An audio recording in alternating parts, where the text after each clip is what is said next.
And we want to bring you another report. Every time that there are rumors about a hostage release, many of the stories begin by saying that hopes are being raised. And of course, it's the hopes of the hostage families that are raised most of all and frequently dashed. Nightline correspondent James Walker visited one hostage family to see how they have dealt with the waiting. This is a story about coping, about how the family of one hostage, Alann Steen, has been forced to guard its emotions while waiting for his release. The ordeal began in Beirut, January 24, 1987. 4 men wearing police uniforms and driving a police jeep drove onto the campus of Beirut University College after dark and told security guards they were to provide extra protection for foreigners. Instead, Alann Steen, professor of journalism, was taken hostage by those 4 men who identified themselves as members of the Islamic Jihad for the liberation of Palestine. For 4.5 years, his family has had to rely on fuzzy pictures for clues about his health. Alan's younger brother, Bruce. Sometimes he's clean-shaven, other times he has the beard. Evidently, he started smoking again. The latest one was in that sweatsuit that he wore on. He looked okay, he looked good.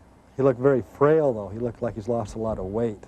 Steen's absence has been particularly difficult for his 2 daughters, Becky on the left and Jackie.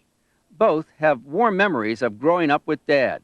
For Becky, they include a camping trip to Sequoia National Park, where she worked as a ranger. They were wonderful family experiences that were abruptly severed. Since the kidnapping, there have been new jobs, relocations, and additions to the family. 2 years ago, Becky got married to Jim Monday.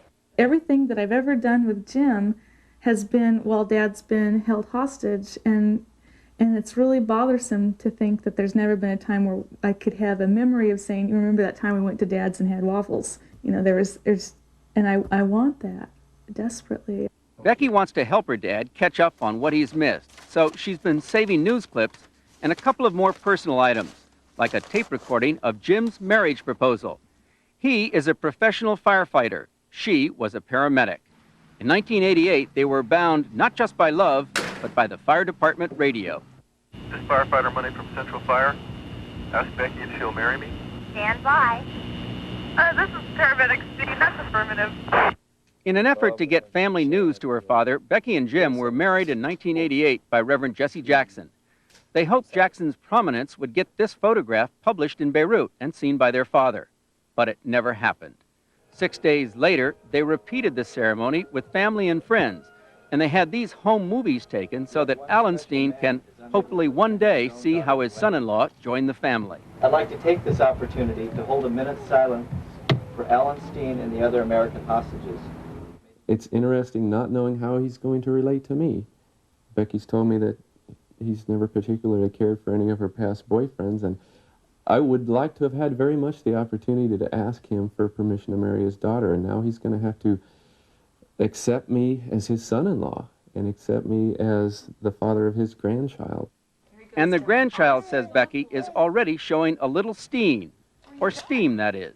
My father has a very, very angry temper at times, and I have that to a certain extent, and he definitely does. If Alan is finally freed, he will face still another surprise, a second grandson he doesn't know about. Jackie's son, 2-year-old Jordan Scardino. I'm keeping a journal video for my dad and just taping everything that Jordan does, playing with our cat Casey and sitting on a pumpkin at Halloween, painting for the first time, his first eating of solid foods, you know, he just he got it all over his face, and you know, little things like that. She'll also have to tell her dad that Chris Scardino, who he last knew was dating his daughter, is now married to her. I think he'd be ecstatic to find out that, you know, we stayed together, we had a beautiful son, and that things have been somewhat normal for us. For Jackie, the separation from her dad, the time lost, the family experiences unshared, none of that can end too soon. Every Thanksgiving and Christmas that goes by, I think this is going to be the last Thanksgiving that goes by without my dad, or this is the last Christmas that I'll, you know, be without my father, and then another year rolls by and he's still not home. And while they must wait, they try to fill in the blanks by telling a grandson about a grandfather, and by so doing, bring life to their memories. My grandpa. Your grandpa. Yeah, you've That's never. my grandpa. That's right. You've never met him before, though. No, I don't want to show him. Would you like to meet him someday? Yeah. This is James Walker for Nightline in Thousand Oaks, California. Because of our technical difficulties between here and Iran, I'd like to warn our affiliates that we will just be going a few seconds over in this broadcast. We're not quite on time. I'll be back in just a moment.